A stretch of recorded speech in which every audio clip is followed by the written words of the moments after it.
Alrighty, well, welcome back to another episode of The Drive. I'm Nathan Beagle. Welcome. Hope you all having a nice Tuesday on this very, very decently weathered January.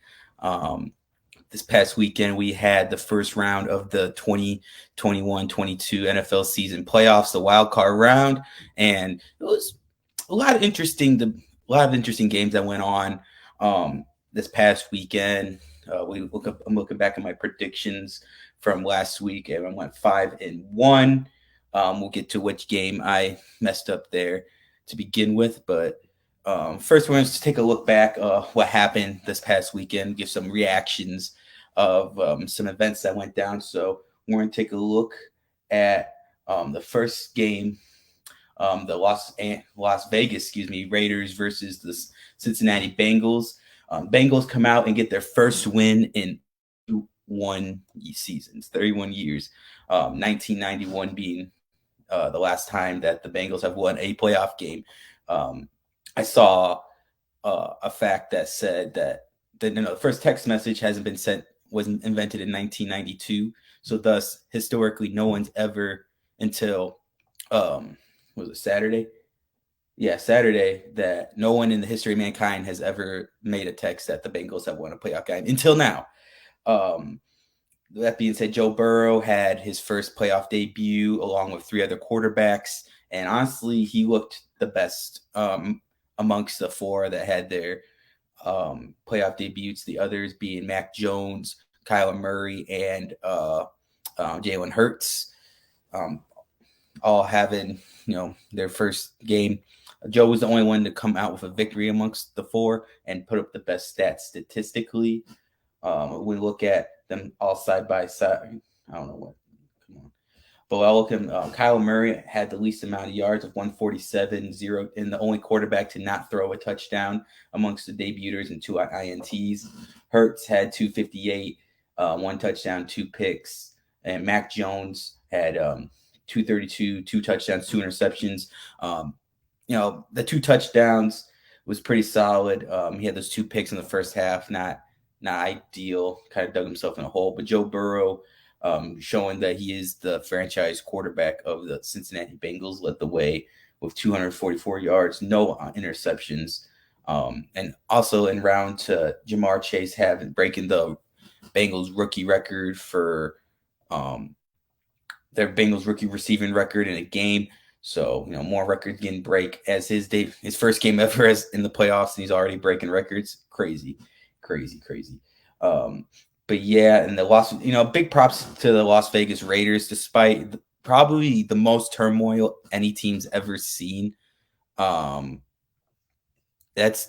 and they were able to make the playoffs in a division that consists of the Chiefs, Chargers, and Broncos. Not so much the Broncos, but having the Chiefs and Chargers out there dueling it out, it's very you can get lost pretty easily. So I don't know what I was going with that, but we saw just a big shout out to them for that they're able to make the postseason despite the numerous off on the field distractions and off the field distractions. So big props to that.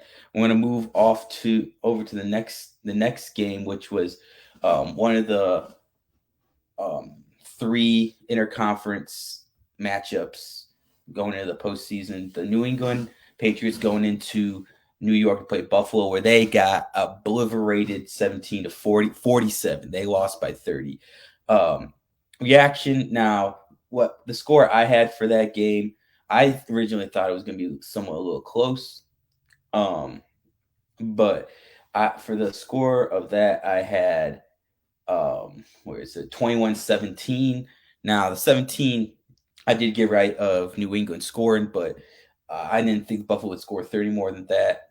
Going back to the last game, it was probably the closest game I predicted, being 27-17 Cincinnati. But it was the number. I had them winning. Just the numbers were a little different, 26-19. So it was still a relevantly close game. But yeah, this game, Josh Allen threw for 5 touchdowns, no interceptions. Great pretty almost flawless performance. And Mac Jones having, like I said, that really tough start. And it's one of the few, is the biggest loss in Patriots postseason history under Bill Belichick. And it's just one of those rarity games, not just in the playoffs, but of all time, that Bill Belichick's coached at at sorry, I was sharing this for a second, but in New England, that we have seen them lose by that much. So it was just different. I didn't have them winning, but definitely didn't have them getting blown out like that. And so now that moves us on to the next game, which right here, moving over to the Philadelphia Eagles going to Tampa Bay to play the Buccaneers. I definitely, with 3-0 right here, I kind of thought it would be a blowout, and it kind of was, 15-31. Jalen Hurts didn't have himself a day. He did lead his team in rushing yards, though, so some high hopes right there. But they didn't score a touchdown to the fourth quarter, so they were just getting blown out. It's just hard to have your first playoff game and those are the results, but you're going against the reigning Super Bowl champions. Yeah, I didn't have them winning, but just none much to reflect on this game. Let me see what I had the score and be. I had at Tampa Bay 35-21, excuse me. So like score margin wise, pretty close. Yeah. So yeah, none much to reflect on that game. So that we'll move on to the next game. The controversy game. San Francisco 49ers go on. The one game that I got wrong was San Francisco upsetting Dallas, the one and only upset of this playoff game. Cowboys being the only home team to lose in the first round. This was a game. This was a hell of a first round series. So the 49ers come in, start the game off crushing it. They're on the ball, on the ground, just getting it done. Zeke and Deebo Samuel was out here doing Deebo things, running the ball, catching passes, and it was pretty nice. And then we see the second half, fourth quarter actually, with the Cowboys are down 23-7, and they just go on they start getting it together in the fourth quarter like they should have done. And then at the end of the game, you see the league referee has to touch the ball to start the play. It's in the rule book, and I guess the line was kind of in the way. There's fans just throwing trash at the refs for all that, but it's in the rule book. It's hard, it's hard when you're a Cowboy, if you're a Cowboys fan, and to see all that went down, just really tough. But yeah, you kind of did this to yourselves. It's just really hard to have all that, and it just to have all the Cowboys were the first team in NFL history to have a 4,000-yard passer, 1,000-yard rusher, 1,000-yard receiver, and a defense with someone with 10 sacks and 10 picks. When you have all the statistics and home field advantage, it's just tough. One of the other big things that came out of this game was, and it's been going on for more than just this game, was the light you see in AT&T Stadium. You can, there's the windows, and whoever built this building did not think about the sunset, because we see it go over, and we saw it again, players' eyes, and it's been like that for, I've been talking about who came up with this. The plans for that needs to really get smacked upon the head. Just shift it just a little bit, Nah, time and time again, we've seen so many people get blinded when they're playing there. Come on, Jerry Jones, what you thinking? But yeah, so now the Cowboys will be done until next season. 49ers move on. So we move on to the Sunday night game. Ben Roethlisberger's final game in his career, going to Kansas City to play Patrick Mahomes and the Chiefs, where they just got obliterated 42-21. It's funny. The Chiefs ran out of fireworks because they scored too many touchdowns, which I guess is a good problem to have. So like that's just kind of, some extra catch up on Big Ben's last game that he got blown out that bad. But the big barrage of points came in the second quarter where the Chiefs just turned it on. Patrick Mahomes just had himself a game. We'll pull up the box score right here. Internet's kind of lacking right now, so hang in there with me, y'all. But yeah, Big Ben's last game, he didn't throw any interceptions, so that's good for that. He had 215, 2 touchdowns. But Patrick Mahomes, with the 400 yards, 5 touchdowns, he did get that 1 interception, but man, that's crazy. Also, Travis Kelce out there getting himself a touchdown pass right there, which was the last time a touchdown's thrown a pass in the game was the Philly special, like in the Super Bowl with the Eagles versus the Patriots. So, a nice little history right there. But yeah, this came out and just whopped the Steelers. It's just hard to see Big Ben go out like that. But that's the way she goes. So for that game, excuse me, I thought it'd be kind of a blowout too. 28-17. Well, not a blowout, but double-digit win. And it was just a major blowout right there. And I had the Dallas game being 31-20 Dallas, but the Cowboys didn't want to show up. So now we move on to the last game of the first round, the Monday night game, the Los Angeles Rams versus the Arizona Cardinals. Kyler Murray, another person making his debut, did not have himself a game. He just looked nervous for the most part of it. Offense had 4 straight in and out, 3 and outs. Mixing up my words. 4 straight 3 and outs, and just I couldn't get anything done the first half, and the run game wasn't looking good. And Matthew Stafford went out and got his first playoff win of his career. So, good for him. It took him 13 years in the league, but I'm glad to finally see it. It's just the defense looking great. But excuse me. But yeah, the one thing the Chiefs was like getting knocked for was their defense. Yeah, like it's hard when I'm just gonna move on. Just jumble my words and move on to the Arizona and Rams game right here. It ended up being 34-11.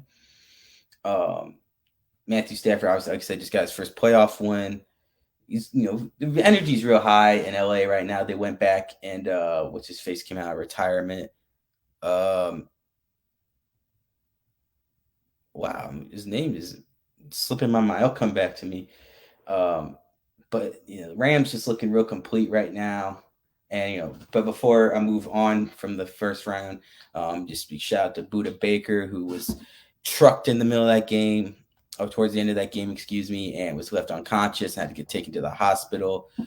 Shouts out, hopefully, he said he did release a statement, I guess, or a video saying that he's all good and all that. So happy for him. Happy he's doing all right. But that kind of wraps up the end of the first round, the wild card round of the 2020 NFL season. So, Raiders, Cowboys, Steelers, I said Dallas, sorry, Patriots, Eagles, all them fans. See y'all next year. So with that being said, I want to give the wild card MVP, most valuable player. I'm giving it to Josh Allen, who only missed 3 passes, going 21 for 24, 300 yards. He had 66 on the ground, had 5 touchdowns, no interceptions. I wanted to give to Patrick Mahomes, but I think that one interception kind of was like just like the tipping point. Plus, Josh Allen was a little more accurate. So I'm going Josh Allen was the wild card MVP. And now we're going to go with the wild card MDP, the most disappointing player. And I'm going with Kyler Murray, who just had 147 yards, 2 interceptions against the Rams. And I don't know, they just had such high hopes. Like, they went, they're the last team to be undefeated. And, COVID comes, injury comes, they're shaking up a little bit. And then it's just like that end of the season, that bad momentum, they held on to the best record for so long, and then it just because that bad momentum really kind of took them out towards the end. But yeah, that's it for the first round. So with that being said, we're moving on to round 2 of this playoffs right here. So let's take a look at the bracket right here. Yes, this nice looking bracket. So we're gonna start in the AFC, where the number 1 seeded Titans, coming off that first round bye, will be hosting the red hot Joe Burrow and the Cincinnati Bengals.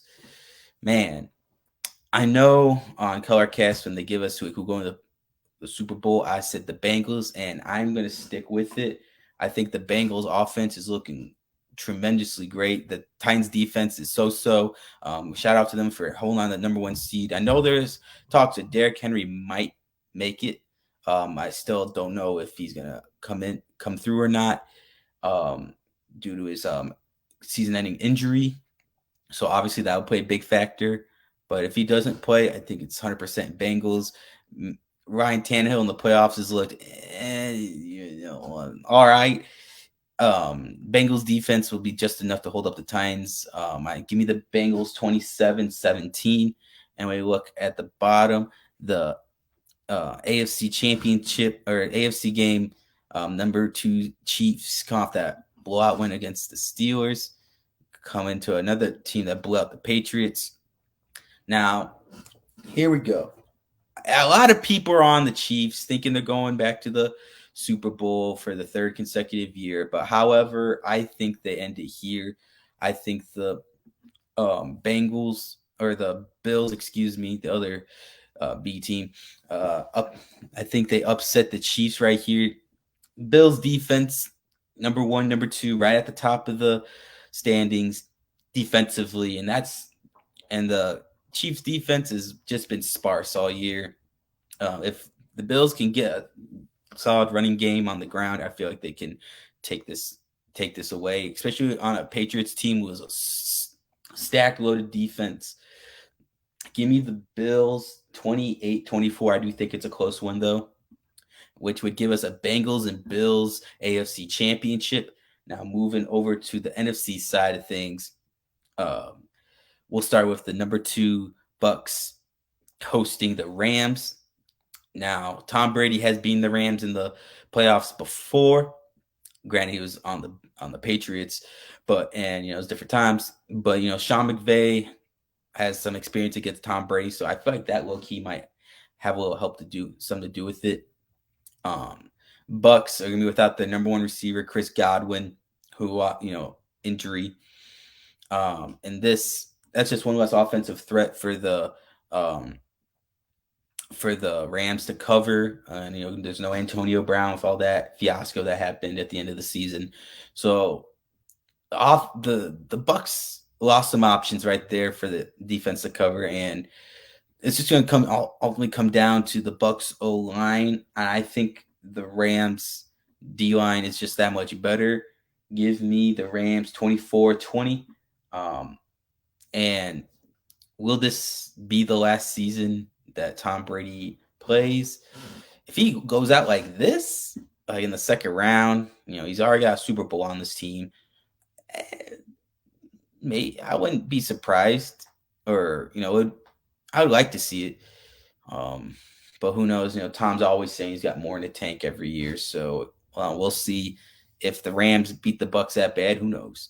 And then we're moving on to the last game of this weekend, the first round bye, Green Bay Packers hosting the 49ers. at Lambeau Field. 49ers came and produced a very solid game against the Cowboys, who has a pretty sparse defense. But this is the Packers at Lambeau. It's going to be cold. Jimmy Garoppolo, he had an efficient game against the 49ers, but he didn't really put up the numbers. Give me the Packers 24-17. I think it's going to be a close game. All these games I feel like going to be real close this week. So, yeah, we're going to look at that. That's who we got for that would give us a Green Bay and Rams Super Bowl or AFC Championship. I wish I could talk today. But yeah, that's what our playoff picture is looking like right now. Comment what you think, who you got winning this weekend and who you got winning it all. Love to hear it. But to wrap up the NFL side of things, since the season's over, we're not at the Super Bowl yet, but this off season, comes the free agents. Teams have already been looking, seeing who they want to go after and all that. They want to see who they want to add to their team. And so we're going to take a look at a couple of 2022 free agents. And, I got a list of a couple of them right here. And I'm going to tell you, do I think they stay? Do I think they leave to a better situation? So we're going to take a look right here. Starting with number one, probably the biggest name on this list, Davante Adams, from the wide receiver of the Green Bay Packers. He's 29 years old and his contract coming up. Do I think he stays? Yes, I think absolutely he stays. Actually, I take that. There's a clause in that. If Aaron Rodgers is there, he comes back. He stays. If Aaron Rodgers, I know there's a lot of controversy over this past offseason that that was saying that Aaron Rodgers might leave, and Devontae's like, if he goes, I go type spiel. I think, yeah, that is the case. That is like the clause, I'll say. If Aaron Rodgers is there, Davante Adams is back. Another wide receiver right here, we got Chris Godwin of the Tampa Bay Buccaneers. He's 26 at the end of this contract. Now, do I see him? He's coming off this season-ending injury. Excuse me. Off this year, do I think he comes back? I was taking a look at this list, and there are a lot of Bucks on this list. Gronk was on the list. Leonard Fournette was on the list. He's on this list, and someone on the defense I can't remember. So this Super Bowl team has a lot of free agents, so they're obviously going to have to, weigh out their pros and cons and see who they want to keep, who they want to get rid of. They already got Chris Evans locked in. So if they lose Chris Godwin, I don't feel like it would be a loss. Don't get me wrong, but I feel like Evans is just that threat they need. I know the injury definitely will be a loss, but I think he's gonna be that piece they stay. He plays real well with Evans, but I have him staying as well. Move to number 3. Another wide receiver, Allen Robinson, Chicago. He is 29. His contract ends up this year. Do I think he stays? No. I know his agent's been talking to the Bears front office before, saying he wants bigger contracts, so they went and franchised him this year. Didn't have that big of a year. I know COVID played a little part in that too, but do I see him staying? No, I see him leaving. The front office didn't seem like they wanted to pay him that much, and they're just ready to move on to greener pastures, and I feel like he will leave. Next one up, we're going over to the defensive side. We got Von Miller of the Rams, who's 33. Rams looking very promising right now. Just got there. He's playing alongside another defensive line great, Aaron Donald. I don't see why he'd want to leave this pretty ideal situation to be in. I don't know what their cap space is looking at right now, but if he wants to stay, if he wants to win another ring, this is his time right here. Went over to Kansas City. Tyrann Mathieu, the Honey Badger, his contract is up this year. I know with the huge money extensions to Patrick Mahomes and Tyreek Hill, Travis Kelce. I don't know what money he's looking at. I think that aspect, I don't see him staying. I think he will leave there. And we have Jadeveon Clowney of Cleveland. He's 29. Like I said, kind of similar situation to Von Miller playing alongside another defensive line, great, and Myles Garrett, very two possibly defensive player of the year type players. He's been kind of been jumbling around a little bit. I'm gonna have him stay. I feel like Clowney's going to stay. I feel like Cleveland, if they want to keep that solid defense, what keeps them in games, they need to find a way to keep Clowney. And then quarterback Teddy Bridgewater of Denver is testing free agencies again. Great low team starter quarterback, mid team backup. As we saw, COVID in this past year, COVID and injuries have very brought out the backups this year. We've had to see many backups, third stringers. A lot of people signed because of COVID. So having someone like Bridgewater is always a good thing to have in your back pocket just in case. But does he stay with Denver? Denver is just a carousel of quarterbacks right now. I see him testing the free agency waters, and a team like maybe sorry, just got a little burp going on there. But I see maybe like the Lions looking into him. Some other low end teams. Just anybody that needs a very solid backup / starter, he can get it done. Accurate man. I hope he don't stay in Denver. But yeah, those are just some of the key, like some top free agents that are going this year. It's gonna be interesting where these guys land and where they go. Free agency often make or break some teams where they can be playoff teams, Super Bowl contenders, or teams that lose those players and see how they trend down or up with when players leave. But yeah, that's all we got for the NFL portion of the drive right now. If you have any NFL topics or hot takes you'd like me to talk about or talk with me, feel free. I'm always open to debates. But with that being said, we're going to move over to the NBA side of the drive, driving down the court. We're going to start, as we always do, take a look at these standings that have been going on right now. So let's take a look at the Eastern Conference right now. I'm going to take off this little drive or NBA right now. There we go. And we welcome the Chicago Bulls, despite being on a 4-game losing streak, are the number one team in the Eastern Conference, followed by Miami and Brooklyn.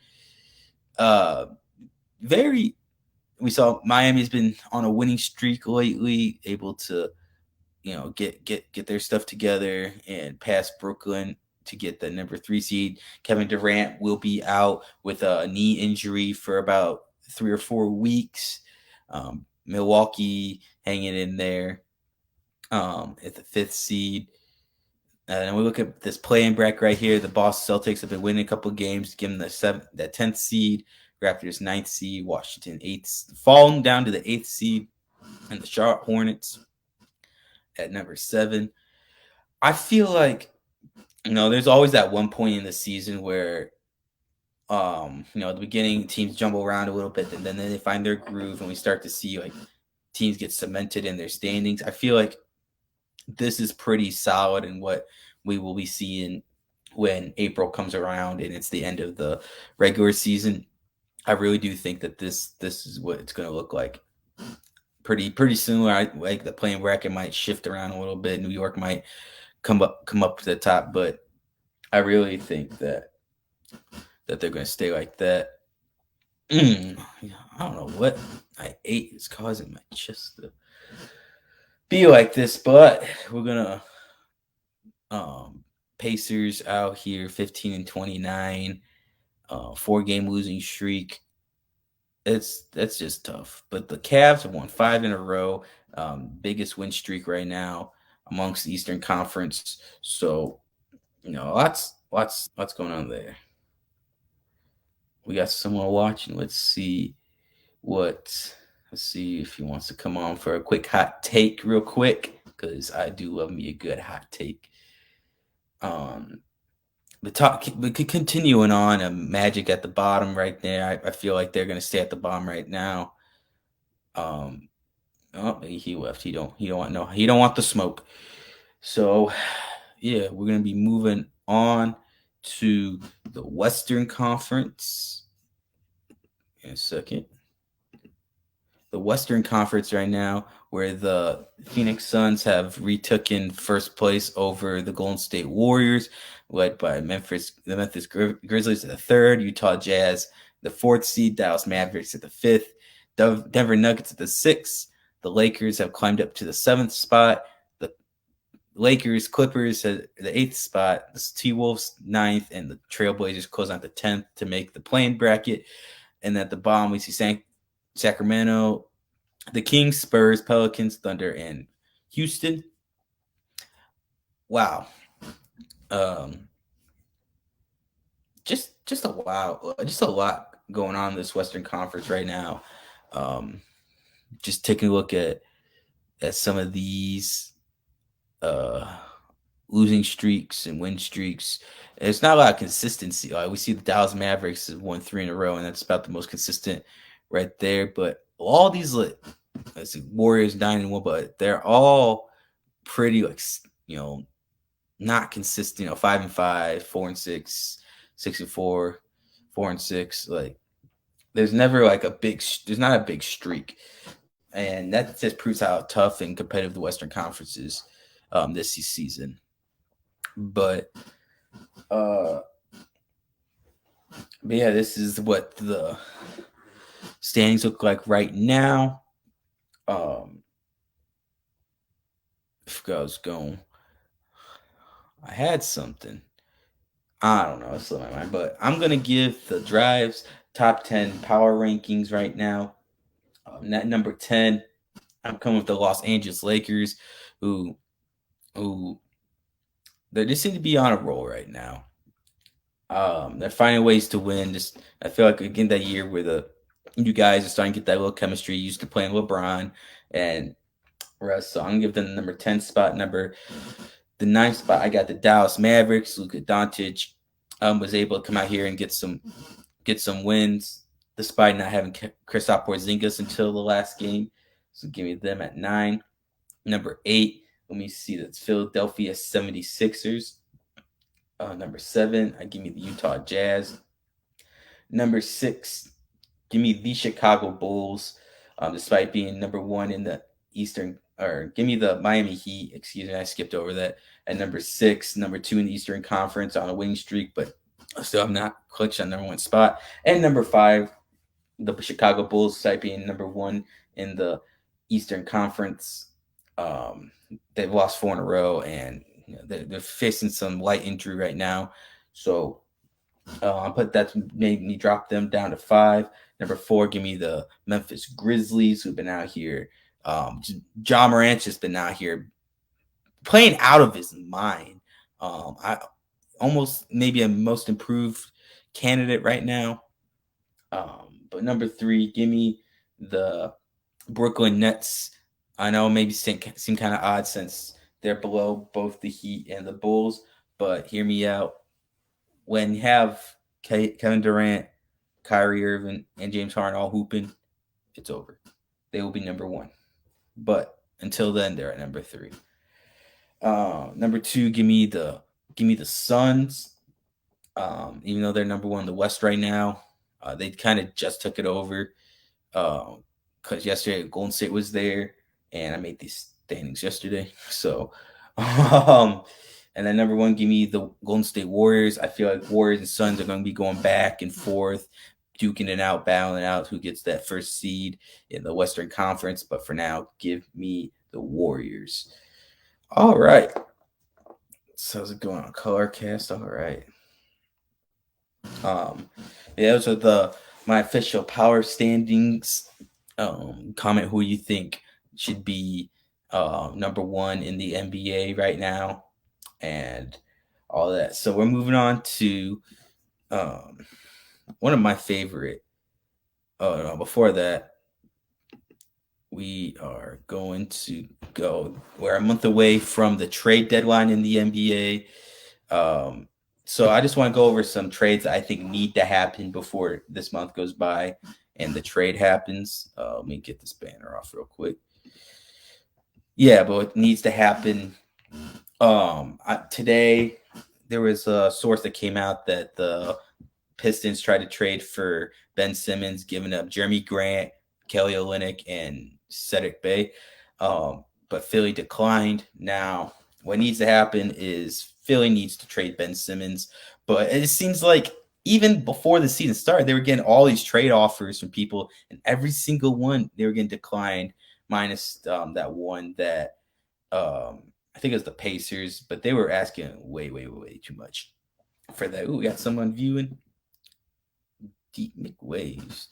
What's up, dude? You wanna come on, give me a hot take. I love hot takes. What's up, dude? How's it going, brother? How's it going? So I'll get you on the hot seat. Who do you think is gonna be winning the Super Bowl this year? Oh, Super Bowl. Okay, we jumped to the Super Bowl. Yeah, I was covering football like not too long ago, so that was just on my mind. No problem. No issues.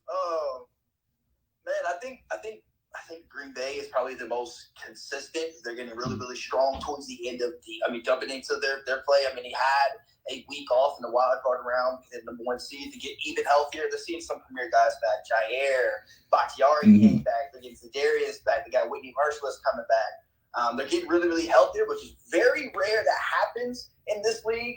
Usually teams get deteriorated towards the end, but they are getting extremely healthy towards the end. I think they're a really tough team. I would love to see the Rams Broncos fan supporting Vaughn. I want to see the Rams Bills match up because of Emmanuel Sanders over at the Bills and then Vaughn here at the Rams. I'll have you back on in a second. Hold on. Let me invite you back on because we need to talk basketball too. Where'd he go? There we go.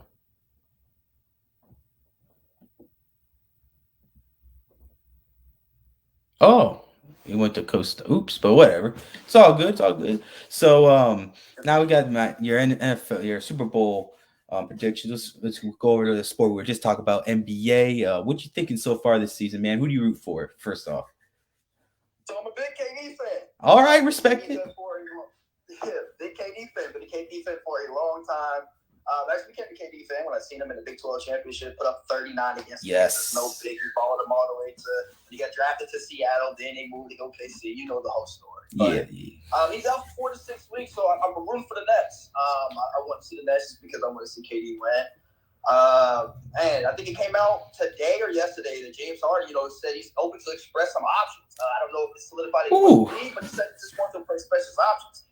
Man, if I'm the GM, send his ass to Philly then. You know what I'm saying? Send them to Philly, go get Ben. They need help defensively.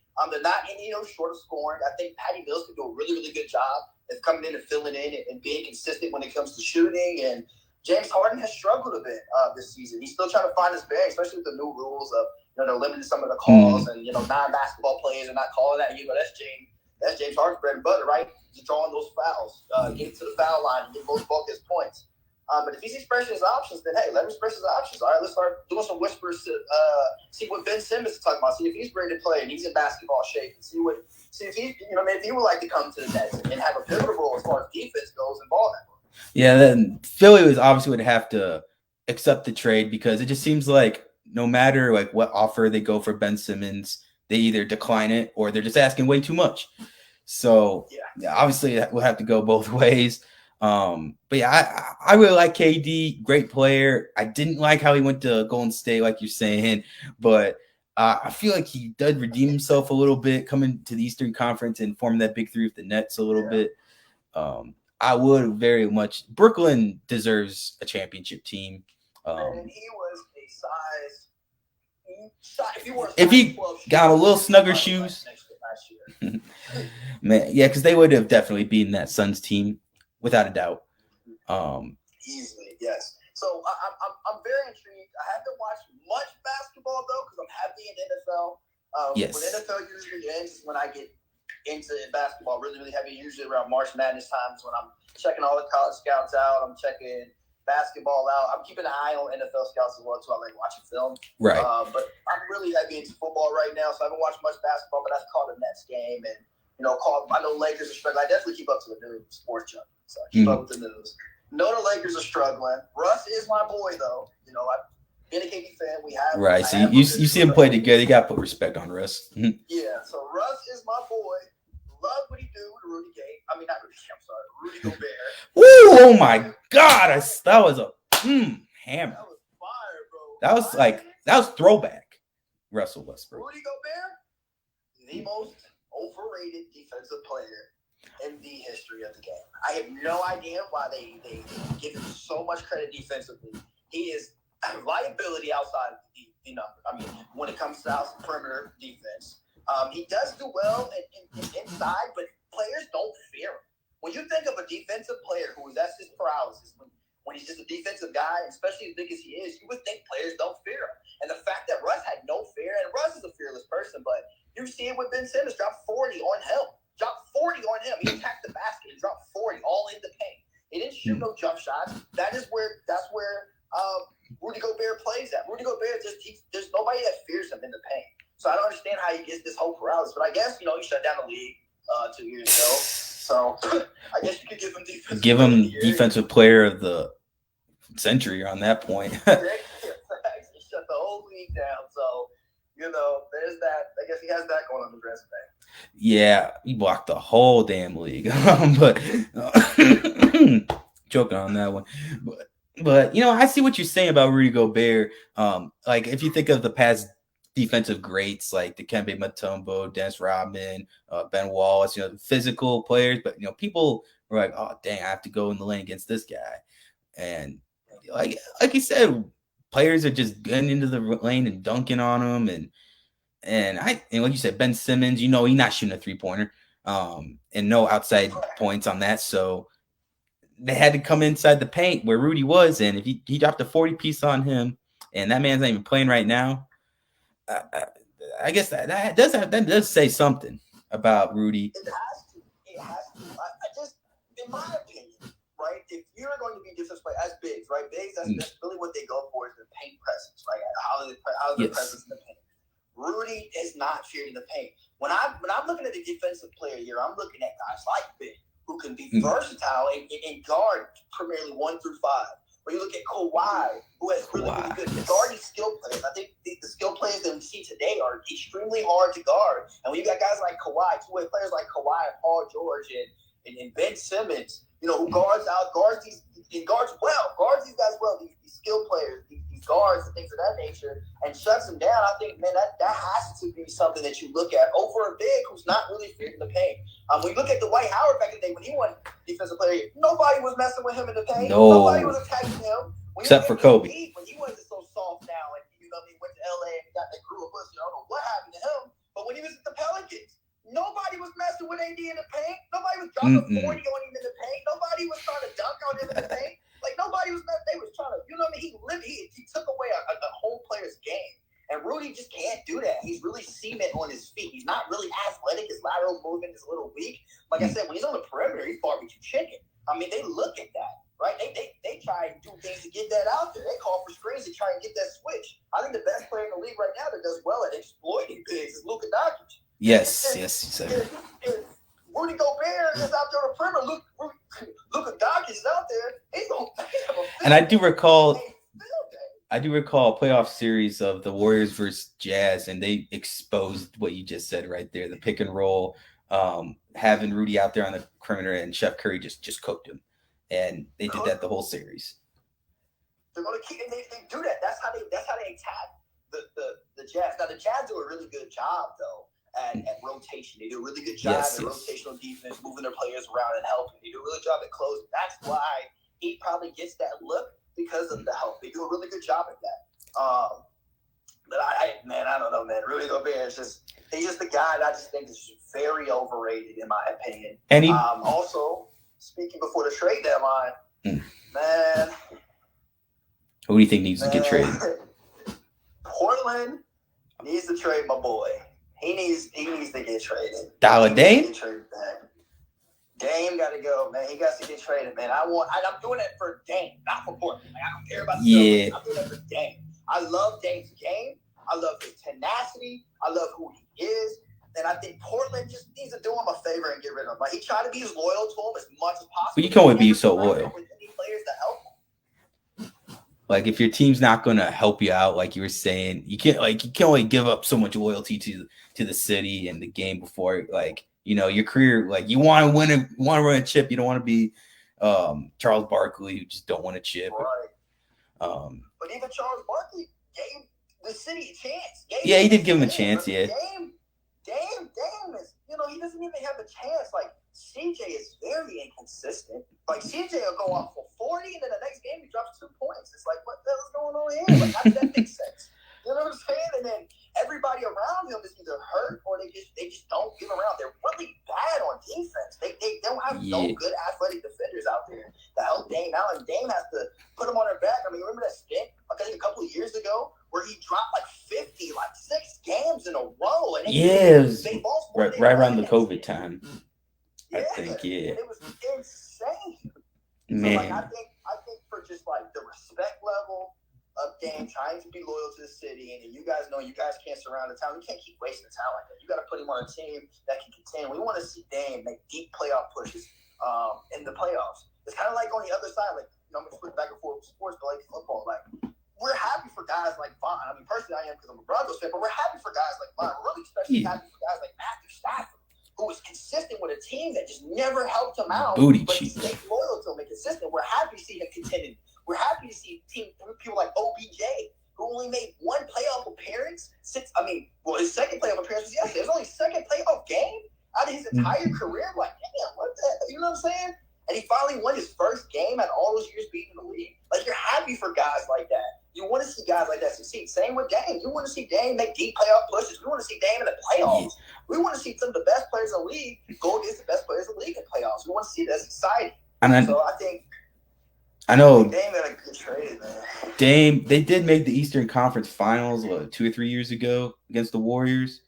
And I know they were.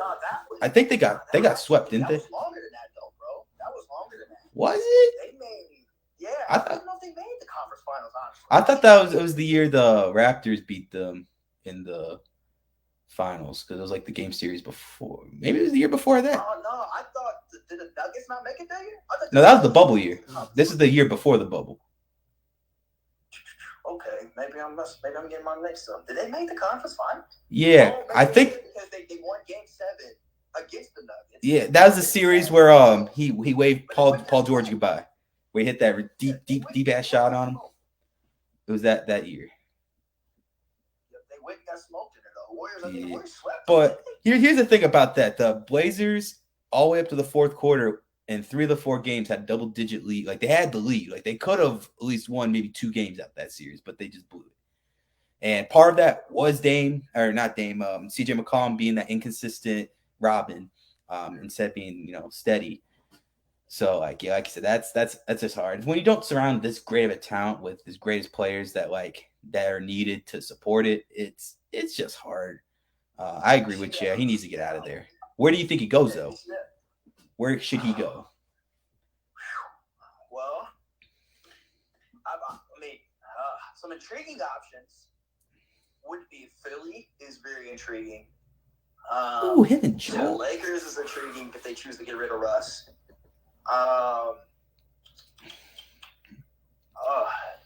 Those are 2 that just comes in the back of my head that can make that can. I like that him on Philly. That would be so tough. That would be tough. Philly did the wrong thing, let Jimmy Butler go. Thank you. I'm glad someone else said that, because Jimmy's just a winner no matter where he goes. Like, we saw him in Minnesota, 3rd stringers against the starting, gave them the smoke. And then he comes to Philly, makes them a playoff team. He didn't score that entire time. He said he did not score. He just passed it or made plays and did not score. He didn't score And that's a winner right there. He just wanted to prove a point that they was weak and soft. That was crazy. And they still are. I love Cat, but he's soft. He's soft. No, yeah, he's soft. He's soft for Charmin tissue. Now, what do you think about Cat claiming he's the best big shooter of all time? You see that? Best big shooter of all time? Yeah. Well, he said center, and we all know Dirk Nowitzki's a power forward. So like that's like the borderline where it's like, yeah, it should be Dirk, but you said center, so it's like, So he's saying that like the Joker, like Joel Embiid aren't in the league. If those guys, okay, I do feel like Cat better shooter than Joel Embiid though. Then yeah, Cat would be. But Joker's a good shooter too. He is. Cat's just got that clip. I'd have to look at the numbers. No, but he had to gain that because he can't do nothing inside. Yeah, I know. We saw that picture of him against DeMarcus Cousins trying to back him down. Look like he having a bad time. Yeah, that's exactly what went down. That's tough, but maybe Minnesota can do something with that. Who knows? But I had a team that I thought Dame should go to, but it slipped my mind. I can't think of any. I think the ones that fit his who needs a playmaker but doesn't do too much. Isn't a guy that can ruin your game. Dame is never a guy that ruin your game. Right. He doesn't do anything. He's not turning the ball over 1,000 times. He takes care of the ball. He might have bad shooting nights, but that's the NBA. Curry had bad shooting nights. KD had bad shooting nights. So that's okay. That's where your teammate has to come into play, and he doesn't have that for somebody to rely on. If James had the bad game, he lose. That's a lock. So the games where he can control the game, but he's not going to lose you the game at all. Right? He's either going to tear the game apart by going off, or he's going to rely on his teammates a little bit. And I think Philly fits that bill. They got a lot of shooters there, and they're good defense. I feel like another. I feel you finished. My bad. Doc is a little bit overrated as well too as a coach, in my opinion. But he doesn't make no adjustments. He lets his players get killed out there. He doesn't call timeouts. He'll let people go 20 points on a 20-point run before calling timeout and lets players get killed. Right? He doesn't make no adjustments. But I think Dame is a really, really good leader. I think Philly's the most intriguing, right? I mean, you can do a bang play there, right? Because Philly is same with James. I know they want a lot for Ben, but you're hey, I give you James, or I give you Dame for Ben, and maybe some picks or some future picks or whatever the case may be. I think that trade is more reasonable, right? Rather than a team I don't know, maybe Sacramento, where they're going to ask for the bill, right? They're hey, give me Darian, give me whoever, right? And I'm oh man, no, I'm not doing that. Darian is another guy who I think needs to go ahead and leave Sacramento. They're a poverty franchise. I don't see them at all. That's. I feel like before I feel like a team that Dame would be good on would be that Heat. Him and Jimmy Butler have they have that great. Jimmy's a good leader, and he's not afraid to not take the shots. He's great two-way player. I feel like he should be on Kawhi Leonard's level of two-way player. No, he's not as great offensively, but just a lockdown player. I feel like him and Dame would be nasty together. You have Bam, Adebayo throwing lobs too, and they have such young players and great shooters that they could trade out from too. I agree on that standpoint. If they didn't go get Kyle Lowry, yeah, but their style of play now is very gritty. They have a very gritty style of play. They're not no team that's. They're definitely fun to watch, but they are defense first. They have a very gritty style of play, and I think you need some mentality like that. They like the big body of Kyle Lowry who can put a body on some of these guys. And he can shoot well if he wants to. if he wants to, I guess. But I think they like that grittiness. Darian gives them a little bit of a flash, right? Not a flash, but a splash. I'm not talking about flash, Dwayne Wade. But it gives you and he is fast, one of the fast players. But I think he gives you a splash of youth. Where I guess they look for that in a way, but I think they like their core that they have now. I don't really see them maybe too many moves as far as guards go in the trade before the trade deadline, especially not a premier trade like that, right? Because I think they like the core they have there as far as Kyle Lowry, Jimmy, Bam just came back, and they got the shooters there too. Tyler Hero is another young guy that plays well when he wants to. Yes. So I think they like their guys. They might make some depth trades, maybe get some depth in there. But who knows? Yeah. Definitely Dame needs to find his way out of Portland ASAP. Another name that's been talked around getting traded was Miles Turner, with the Pacers saying they want to revamp and they're like open to trading everybody. I really like Miles Turner. He's always like up in the league in like the blocks, and he's one of those bigs that can go on the perimeter, play defense, and he's a sniper. Probably, honestly, I like to say the cat that plays defense, but he's another name I feel like could give a trade, and he could very well fit into most teams in the NBA. So I feel like he needs to get traded too. And Pacers looking at the bottom of the Eastern Conference, not looking so good. So it wouldn't surprise me if he does get traded soon. So they're probably going to be they're probably going to be the most active. They've already came on the bill and said, hey, look, everybody's available. Yeah, everybody's open to go. Yeah, if you want to come talk to us, so they'll probably be a little bit more active. I would look for them to be a lot more active. I'm from Indianapolis. Got a lot of Pacers fans. They're sick of the Pacers. Oh, you're from Indianapolis? I am, yeah. Oh, sweet. I go to Ball State. Oh, okay. That's pretty dope. Oh, yeah. So you're in the. I'm just right north of you, buddy. Hell yeah, that's awesome. I went to Indiana State, actually. All right. All the things they went there, and then I'm getting my MBA now at Indiana Wesleyan. So. Awesome. All right. Fellow Hoosier. Love it. Was his home. But, yeah, a lot of Pacers fans, man, that's sick. I'm sure you listen to all the guys out there. It makes me laugh because I'm a Bulls fan, so it makes me laugh. But okay, that makes sense. Yeah. So it's just that's another team that is very, very, very scary. Man, I haven't been this hyped since Derrick Rose won MVP. I'm so excited. Yeah. As long as COVID and injuries don't hit us, I think we have a legit chance to maybe win the chip. Because we already proven you have a good chance because you guys have a good combination of defense scoring, right? And coaching. You have a great combination of that. I think what plays the part for the Bulls is what I've seen so far now. Well, I was playing mini basketball, but what I have seen is some of the consistent levels, right? That's every team, but a lot of teams are more consistent than the others. The Bulls show a little bit less consistent in some acts. So, like, when they're down, they don't really have much fight to fight when they're down, right? When they're down.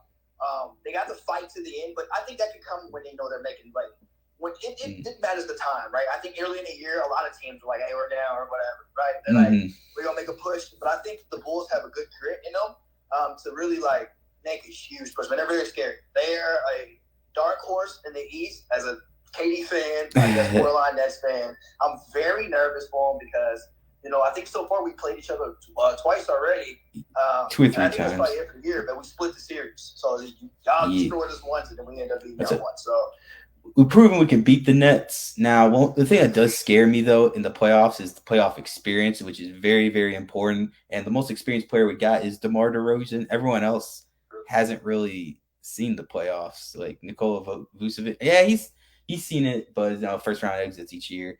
But other than that, not a lot of playoff experience. The coach might have the most experience. Yeah, playoff. Yeah, there is definitely a lot. But in the NBA is a little bit different than I guess in the NFL, right? I think in the NFL, playoff experience matters because of the one game shot, right? Like one and done. We're going home.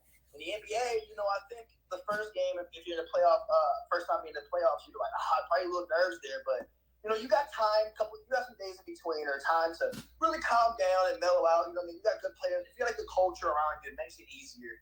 I think the nerves are a little bit less there when it comes to playoffs. You just go out there and treat like every other game. Prepare throughout the season, like, hey, it's the last game or whatever, and prepare that way for the game. When playoffs come, you treat it like another game, right? You're out there, you want to compete. I do agree with playoff experience, though, but to a certain extent in basketball, I think there's some leniency there in basketball rather than football. Because we see Devin Booker last year and get his thing. Even torch. I can't think of the big. I'm drawing a blank right now. They're big. DeAndre. What's their big name? DeAndre Ayton. They're center. Yeah, Ayton. Ooh, that's another young dog too. Yeah, he doesn't like dogs. Ayton had an RP to dog. Ayton had an amazing playoff run. So. I think the first year playoffs in basketball, there's some leniency there. I think the Bulls are very, very scary. Of course, the former champs, Bucks, are also scary. Giannis might be MVP now, maybe, because Steph's struggling. Yeah, that's hard. That's might happen again. Yeah, we are reaching that midpoint of the season where the what you call the All-Star game's about to happen here in a couple weeks, and the teams are getting that like lockdown mode where for some teams it's make or break. Wow, we have already reached the half point. This season's flying by. This is scary. Yes, it is flying by. This is scary. It is definitely flying by. So staying on basketball, what team do you think is your dark horse? Like I said, the Bulls are the dark horse, but of course, it's your favorite team, so you're gonna see, right. But what team? So what team do you think is the dark horse as far as East and West goes? East and West. I don't know if you consider them a dark horse, but to me, I think Golden State is a dark horse. I think they're going to get healthy as the year goes on. They're getting Wiseman back in a couple of years. They're already going off unhealthy. I can't imagine them healthy. A dark horse team. As much as I didn't expect this coming, give me the Memphis Grizzlies. Ja Morant has just been on a whole nother level this year. Him, I think Valanciunas is their center, very underrated center. Yeah. They just got these. I thought he didn't get traded to Pelicans. I think Steven Adams. Yep, that's right. I got him mixed and matched. What both. Steven Adams. Oh, love Steven Adams. I think he is a grinder. Every aspect. He's a boarder. Plays good defense, good feet. Great offensive rebounder. But he gives you that leadership, that charisma, that atmosphere. You know what I mean? He's always grinding, and he's pretty strong. He's like one of those did you see him?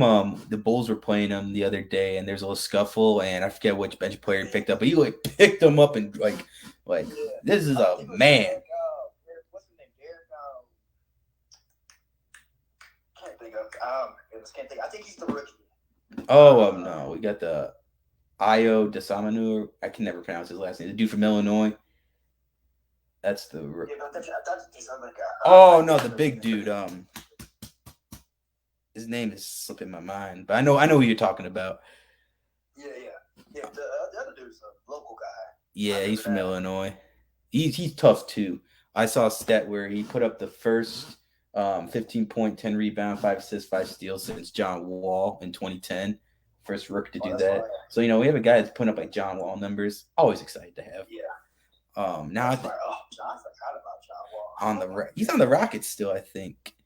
I know, but man, what a place to go rock the rest of your last half of your career. Man, and then Washington's getting high. Washington's pretty solid. It just makes me so sad because Russ left and they're still doing all right. John Wall's gone. They all went to not so much Russ, but it just sucks that they're gone and now they're going off. I'm just happy Bradley Beal doesn't have to suffer as much anymore. Oh my goodness! Man, they have at least a winning record. Because he chose to stay and take that bread. Yeah, he did like a mellow thing where he chose money over winning. A dark horse in the Eastern Conference. Give me the Cleveland Cavaliers. Evan Mobley has been playing. Their rookie's been playing ridiculous, and I think has a great chance to win Rookie of the Year. 100%. They went and just got Rajon Rondo, who playoff Rondo. He's scary no matter what age. Real thing. That's a real thing.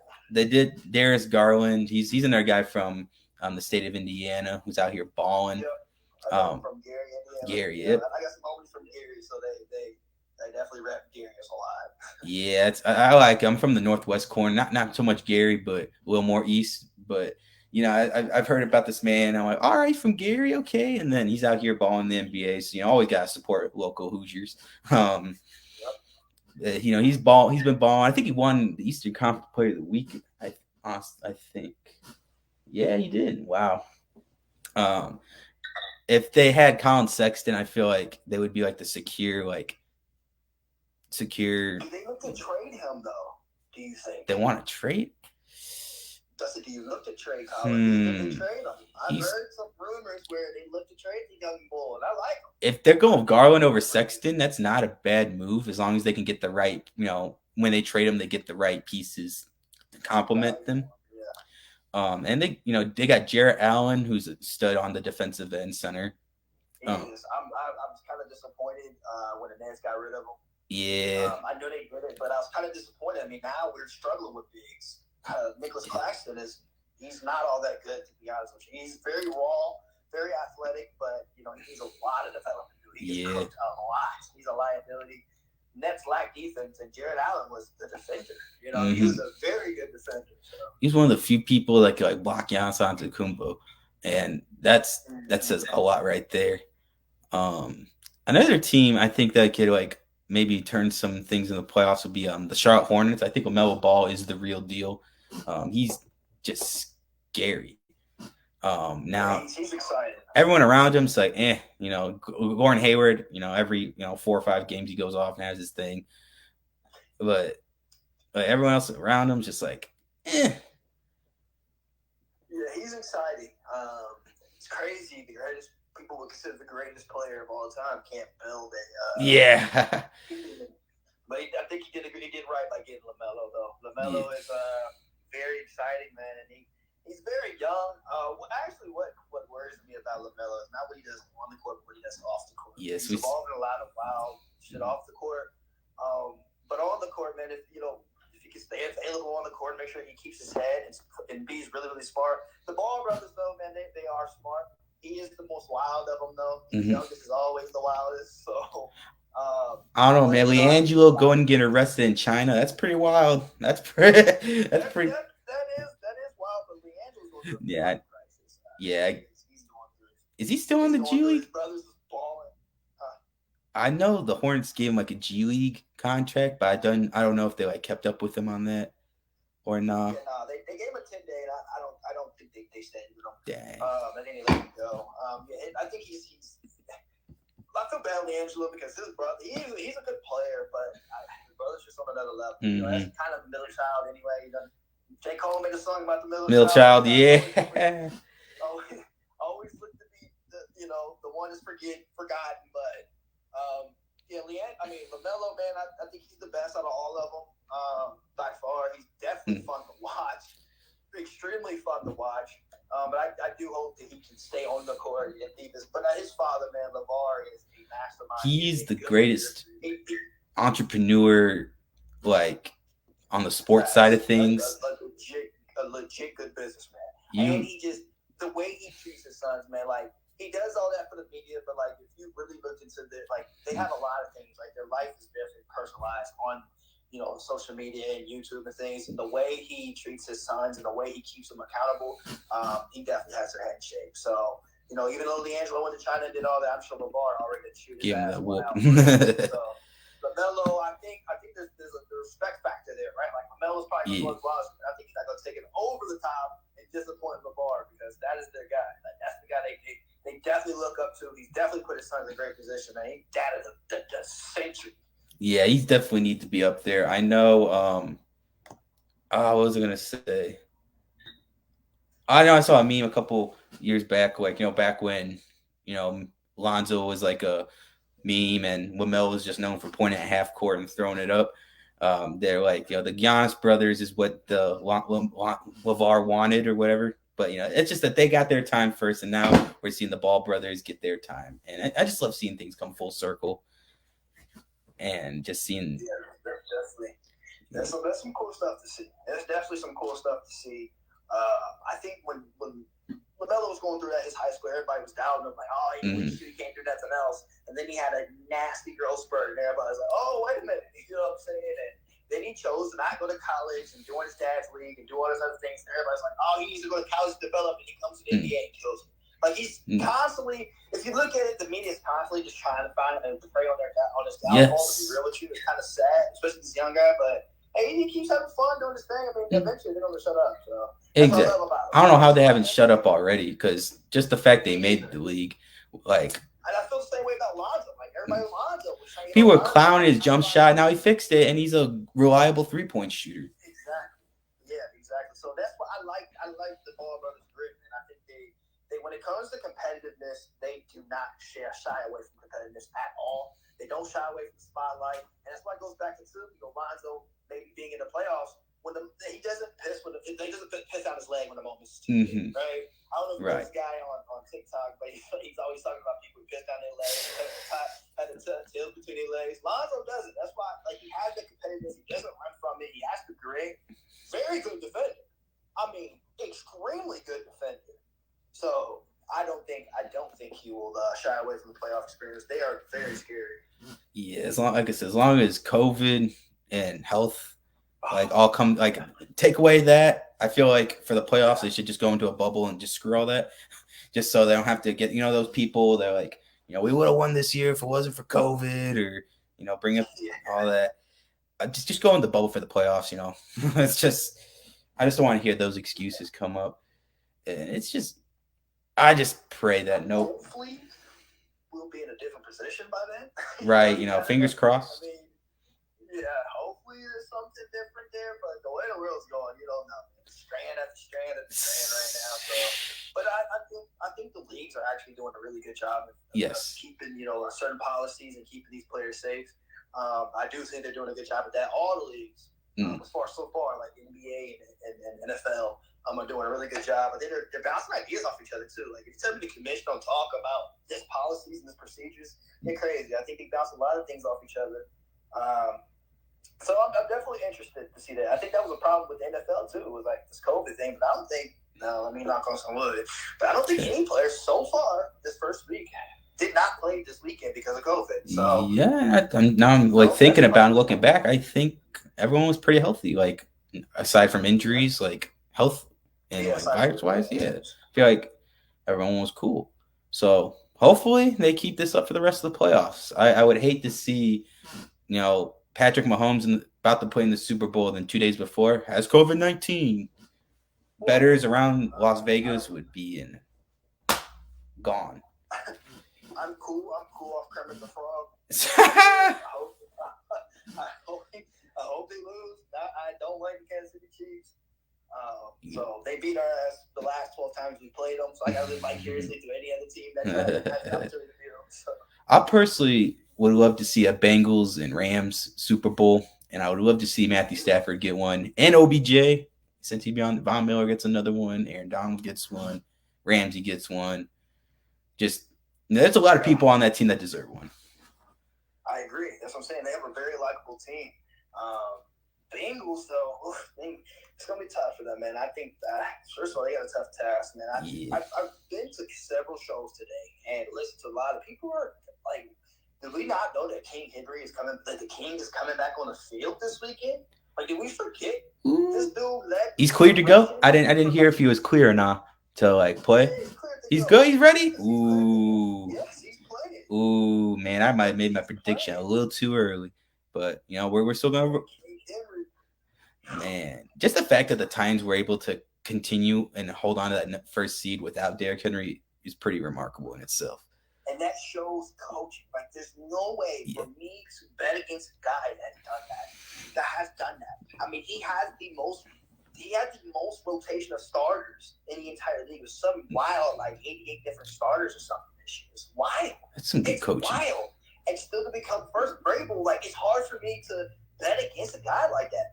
Do I think he's going to make it to the Super Bowl? I think he has a good chance, but I just think he's going to come into the Bengals and then make it this far with all the adversity they had and lose in the first attempt of the playoffs. That's insane to me to think. There's no way I can bet against that. There's no way. Man. And just the fact the Bengals and what they're doing is definitely magical. They've had their magic, though. You know what I mean? They won their first Cinderella. It's midnight. It's over. So, yeah, I think they go in Nashville, man. It's going to be. Well, they deal with the cold. They practice in the cold, but they're going to Nashville. It's going to be loud. It's going to be rowdy. They're going to deal with Derrick Henry breaking them down for 4 quarters straight. And if you don't know, Derrick Henry's favorite quarter is the fourth quarter. When everybody's tired. He ramps it up in the fourth quarter. That's what I love about him, man. He's a different beast. He's a different beast.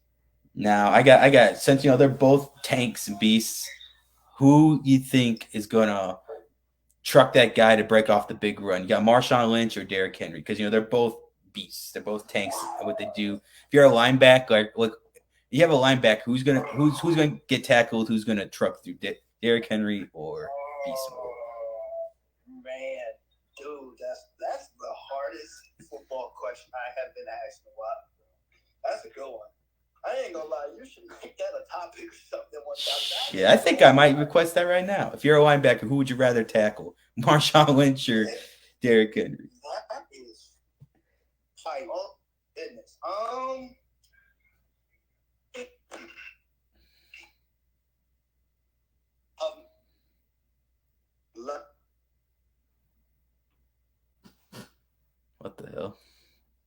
It's going in and out. I can tell you the difference between the two. All right. If the Titans was in that same scenario that Marshawn was in, there's no way Derrick Henry doesn't get the ball 4 times. Right now in the Super Bowl. So, in that aspect, man, I don't know. Marshawn doesn't go down on first contact ever. He had Beastquake. He had 2 Beastquakes. Off of sheer size, off of speed, sheer size, physicality, I gotta go Derrick. I have to go Derrick. Derrick is now Marshawn is a dog, but Derrick is a lot more athletic. Yes. As far as having more different intangibles, he has the size as far as height. It's like 6'5", 6'4". Bro, that's a lineman coming at you. And runs a 4.4. That is insane. I like him off the strength of falling forward because I've never seen him run backward unless you're Robert Spillane and go up the middle and just takes the ball, the horn, and smacks him in the face. I don't know if you remember that, but the Steelers linebacker stopped him at the goal line. That's insane. Man, that takes balls right there. Yeah. But yeah, I agree with you. I feel like Henry, like I have like sheer like just trucking. I feel like Marshawn Lynch has it, but you're gonna get. But Henry's gonna stiff arm you. He's gonna put a little juke on you. He's got the moves, and he's huge. So yeah, I think I might go with Henry on that. Yeah, that's a hard one. I think I might submit that to the thing. That's a hard one. That's a good one, bro. Yeah. But hey, man, it was a pleasure, man, talking to you. Always, man. I think I had you back. Come on. We're on this every Tuesday. We're always good to run it up and talk some NFL and NBA. For sure, bro. I do my shows every Monday from 6:30 to 7:30 p.m. Eastern. I would love to have you on, bro. Bet. You on there, bro. Let me talk to you. It's definitely fun, man. Always fun. You a follow. I got you too. Give you a follow. So, man, it was a pleasure, man. Always a pleasure. Thanks for coming on, man. All right, you have a good one, my man. So appreciate you, man. You too. Right. Okay. Well, that pretty much wraps up this episode of The Drive. We reached our time limit right here, so just want to thank my man for coming on towards the end right here. And download the Colorcast app if you haven't. If you got an Apple product, hopefully they can expand more than just Apple. But till then, if you just have Apple, download it. Give me a follow at Nathan Beagle 98 and Beagle 98. And just take a look at all the other amazing casts we've got out here. Go follow Reagan's Corner, which is a part of this right now here, as you see on the upper right-hand corner. Go give them a follow if you like to see sports get broadcasted. Till next Tuesday, I'm Nathan Beagle from The Drive, and we will catch you all later.